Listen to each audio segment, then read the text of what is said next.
Swift and Tips podcast. Specifically about the courses that you're creating.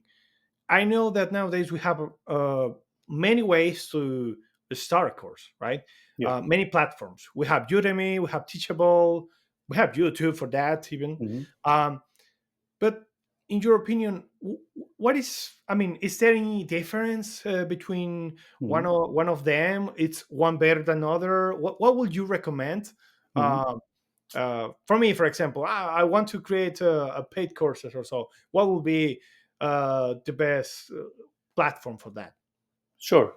So if a person is starting from scratch and they don't really have much audience, I would refer them to Udemy so that they can create that kind of a audience. They can create a name for themselves. I mean, I've been doing Udemy since 2016, so it's been a long time.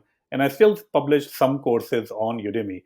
But once you start, uh, getting recognized, then it's a good idea to move to your own platform because you can control it much better. You can offer different things. You can offer bundles. You can offer a lot of other stuff.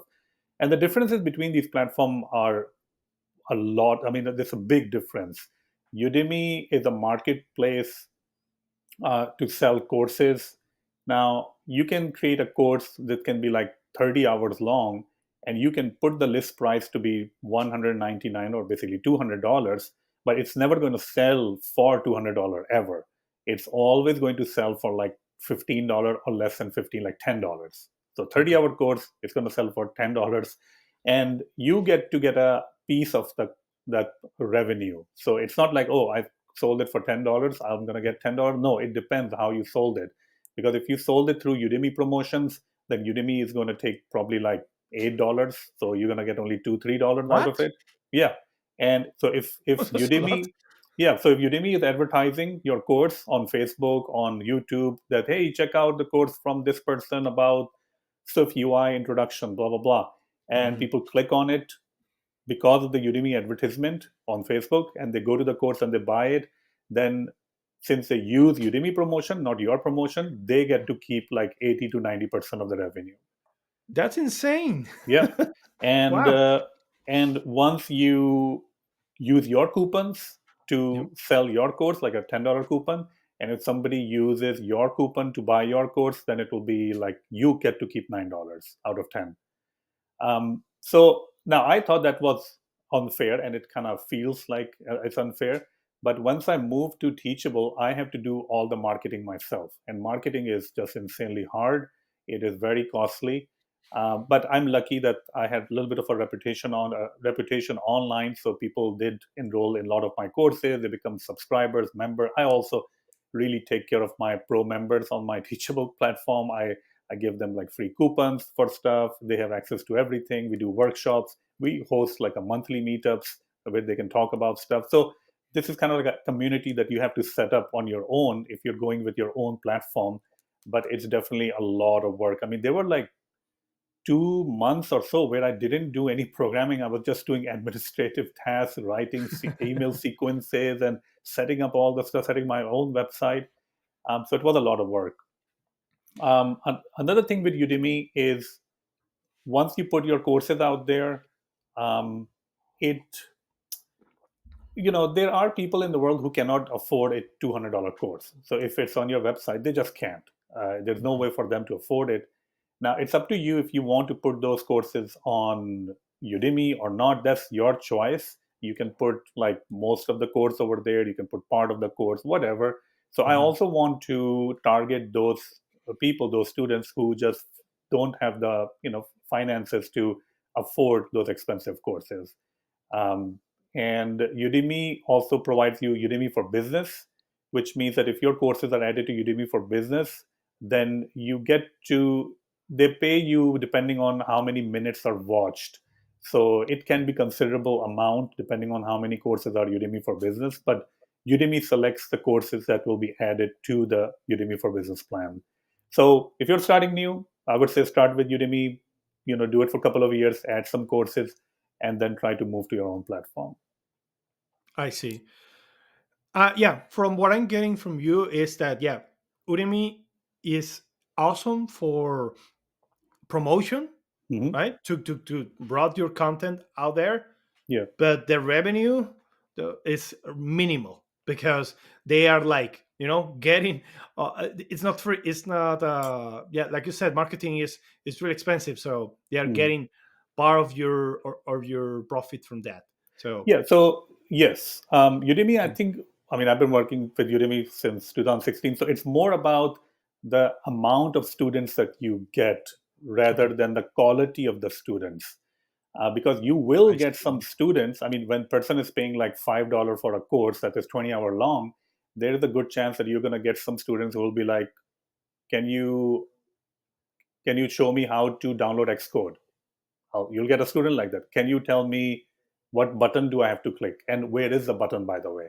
So you will get those students also, uh, as you know. and what, I mean, when you receive that kind of comments, Hmm. what where what do you do normally? Because it's like, I mean, it's advice as basics as, I don't know Hmm. what to start. So what Yeah. what do you recommend for those guys? So you know what the fun part is, that when I receive these kind of comments that, hey, I need to install Xcode and where do I download Xcode? Usually Mhm. for these comments, I wait a little bit, not like 5 or 6 days, but I wait at least 24 hours, because they immediately in 5 6 hours they will reply to you that, oh, I got it, because they figured it out on their own. Okay, okay, So that's, I think, most of the time that's what has happens. Yeah. I see. It's like, okay, what I'm getting is that instead of googling Hmm. where is that resource, they ask to you directly Yep. Yep. as a first source of information. Okay, okay, that's a good strategy, by the way. Yeah. Yeah, And so sometimes, I mean, students on Udemy, especially, they would ask. I mean, there were some students who were asking like one question an hour, like, "Hey, in this section, why did you do it like this? In this section, why did you do it like this?" And again, it's just you have to just wait a little bit. They will mhm, figure it out. You have to wait, and most of the time, they just figure it out. mhm. Yeah. No, that's great. That's a good strategy. Hmm. So, because not that I'm doing courses in Udemy yet, Hmm. but I sometimes receive comments on LinkedIn Hmm. about direct messages saying, "Hey, uh, what is this?" And then just paste a Yeah. bunch of code instead. Exactly. I don't have Yep. idea, man. I don't. Yep. I'm not going to do your work. Oh, this So is, yeah, so common. In Udemy, yeah. people will just, well, fix this.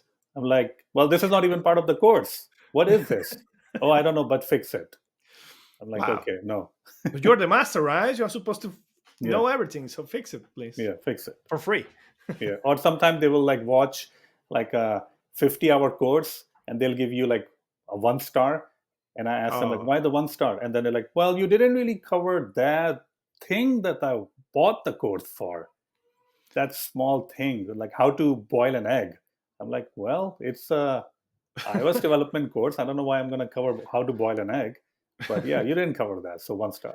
So that uh, happens. So you have to have like a thick skin when you go on Udemy, because you will get these kind of comments. But you will also get good comments like, "Hey, because of your courses, now I have a job and I can do this and I can support my family." I think I great. mostly focus on the good comments. Yeah. Yeah, yeah, for sure. I'll do the same. Mhm. Yeah. Uh, but it's really unfair. For example, I mean, in YouTube, you have the like dislike button, right? Yeah. So, and I don't have a problem with that. So, I mean, if someone is not liking my content, that's Mhm. fair. And Mhm. if they just want to give me a dislike because they want for no reason because they hate me, that's fine. Mhm. But rating the content, I Mhm. feel it's unfair because it's like you're not to you're really subjective in a way of 1 star because I want, because I don't like you, that's it. And Yeah. it's like, all the average points, it's Mhm. drastically going down. In contrast, um, it takes a lot of time and effort to keep going with, or getting close to 5 stars. Mhm. So yeah, Yeah. well, I mean, yeah, it's there have what it been, is. I mean, so many like funny instances. Like there's one course I think on Udemy I have. It's the title of the course is Learn Swift UI Fundamentals in 1 hour. That's literally the title of the course.